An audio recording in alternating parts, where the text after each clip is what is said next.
जो हर देवी देवता की पूजा करते हैं उनके साथ क्या होता है। आज मैं आपको एक ऐसी सच्चाई बताने जा रहा हूं जो शायद आपने कभी सोची भी नहीं होगी। एक ऐसा रहस्य जो हमारे मंदिरों में, हमारी पूजा पाठ की विधियों में और हमारी आध्यात्मिक यात्रा में छिपा हुआ है। तो चलिए इस यात्रा पर निकलते हैं और समझते हैं कि जो लोग हर देवी देवता की पूजा करते हैं उनके जीवन में वास्तव में क्या घटित होता है।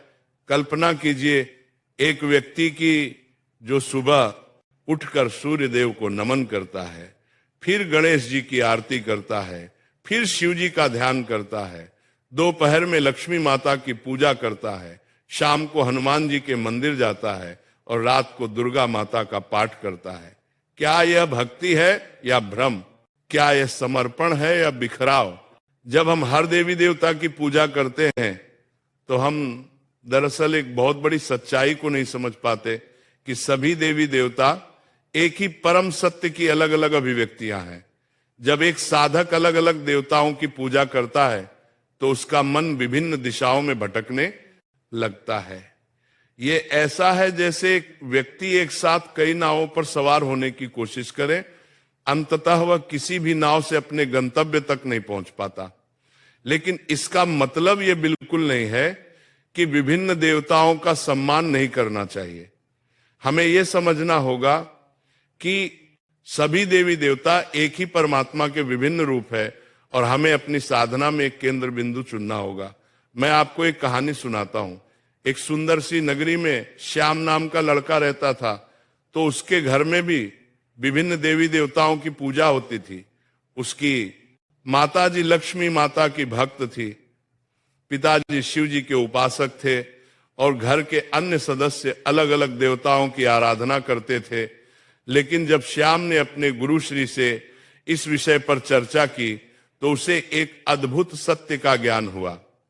उसके गुरुदेव ने समझाया कि जैसे समुद्र में लहरें अलग अलग दिखती हैं लेकिन सभी एक ही पानी से बनी होती हैं, वैसे ही सभी देवी देवता एक ही परम चेतना की अलग अलग लहरें। जब एक व्यक्ति हर देवी देवता की पूजा करता है बिना इस गहरी समझ के तो उसकी आध्यात्मिक ऊर्जा बढ़ जाती है। ये ऐसा है जैसे सूर्य की किरणों को अलग अलग दिशाओं में फैला दिया जाए। वे प्रकाश तो देंगी लेकिन उनमें वह तीव्रता नहीं होगी जो एक बिंदु पर केंद्रित किरणों में होती है। जब हम एक आवर्धक लेंस से सूर्य की किरणों को एक बिंदु पर केंद्रित करते हैं तो वे आग पैदा कर सकती हैं। ठीक उसी प्रकार जब हम अपनी भक्ति और साधना को एक केंद्र पर एकाग्र करते हैं तभी हम आध्यात्मिक परिवर्तन की उस गहराई को प्राप्त कर सकते हैं जो हमें परमात्मा की अनुभूति करवाती है। लेकिन यहां एक बहुत महत्वपूर्ण बात है जिसे समझना जरूरी है। सभी देवताओं के प्रति सम्मान और श्रद्धा होनी चाहिए, लेकिन साधना के लिए हमें एक इष्ट देव चुनना होगा। ये इष्ट देव हमारे लिए परमात्मा तक पहुंचने का माध्यम बनता है।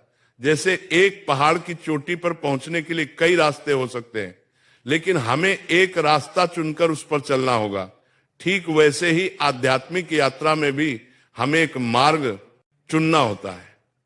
अब आप सोच रहे होंगे कि फिर उन लोगों का क्या जो हर देवी देवता की पूजा करते हैं। ऐसे लोगों के साथ कई चीजें होती हैं। पहली बात, उनका मन हमेशा चंचल रहता है, वे एक जगह स्थिर नहीं हो पाते। आज वे गणेश जी की भक्ति में लीन होते हैं, कल हनुमान जी की आराधना में, परसों दुर्गा माता के मंत्रों में। इस निरंतर बदलाव से उनकी आध्यात्मिक ऊर्जा कभी एक बिंदु पर केंद्रित नहीं हो पाती। यह ऐसा है जैसे एक किसान हर दिन एक नया बीज बोए लेकिन किसी एक पौधे को बढ़ने का समय ना दे, अंततः उसे कोई फसल नहीं मिलती। दूसरी बात जो है भक्ति की गुणवत्ता। जब हम अपनी भक्ति को कई दिशाओं में बांटते हैं तो हर दिशा में हमारी भक्ति की गहराई कम हो जाती है। मान लीजिए आपके पास प्रेम का एक निश्चित परिमाण है, अगर आप उसे 10 लोगों में बांटते हैं तो हर किसी को केवल दवा हिस्सा मिलता है। लेकिन अगर आप उसी प्रेम को एक व्यक्ति को देते हैं तो उसकी तीव्रता 10 गुना हो जाती है। आध्यात्मिकता में भी यही सिद्धांत लागू होता है। जब हम अपनी संपूर्ण